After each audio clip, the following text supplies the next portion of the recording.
Hi, and thanks for logging on to the Daily DVAR Halacha. And here's a brand new halacha for you, and it's for Wednesday, 20th day of October, 14th day of Cheshvan.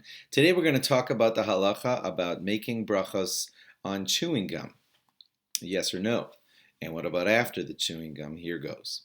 First of all, one general rule.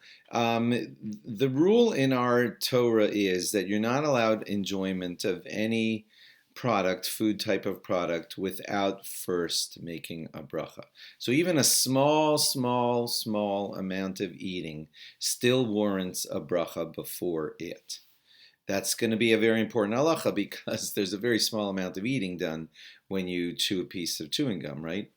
Assuming you're like me and most regular people who don't swallow your gum.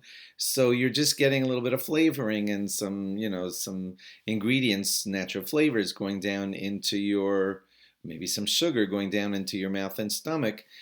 And it's a very small amount, but the general rule is that we never enjoy any even small amount of food without a bracha. So that would seem to warrant chewing gum needing a bracha before.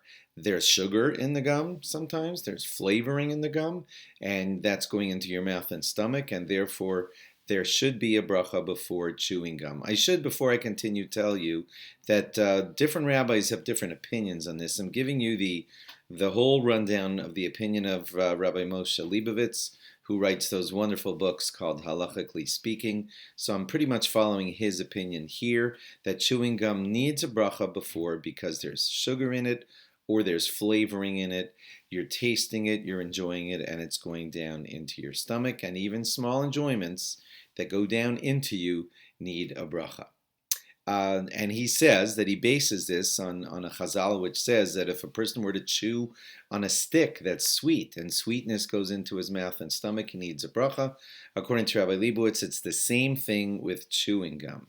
Okay, there are opinions out there of some rabbis that say no bracha on chewing gum because no enjoyment is going down into your stomach. According to Rabbi Leibowitz, he strongly debates that and says that's false. Flavoring is going down into your stomach. It's pretty small, but it is flavoring going down into your stomach, and therefore Rabbi Leibowitz believes you should make a bracha on chewing gum. And he says that it should not be compared to the other Gemaras which discuss like tasting without swallowing. There are halachas about if somebody just wants to taste a soup to see if it needs more salt and they're going to spit it out, maybe that doesn't warrant a bracha, but he says chewing gum is not the same experience. You're chewing it to get the flavoring, to get the sugar, to go down into your mouth and stomach, and for that you need a bracha. That's the opinion of Rabbi Leibowitz. Now, if you were chewing gum that had no flavoring, nothing going down into your taste and stomach, then if there is such a thing, then there would be no bracha. He does agree to that.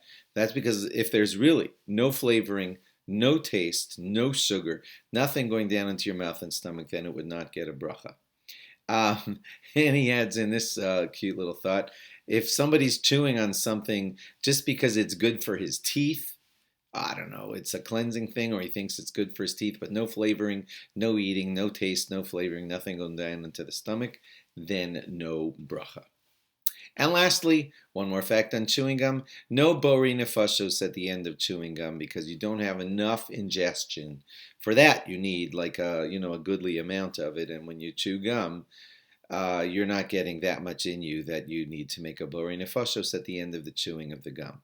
But again, to summarize, Rabbi Leibowitz says for normal gums that give you some taste, some flavoring, or some sugar, you do need to make a bracha before them and no bracha after it.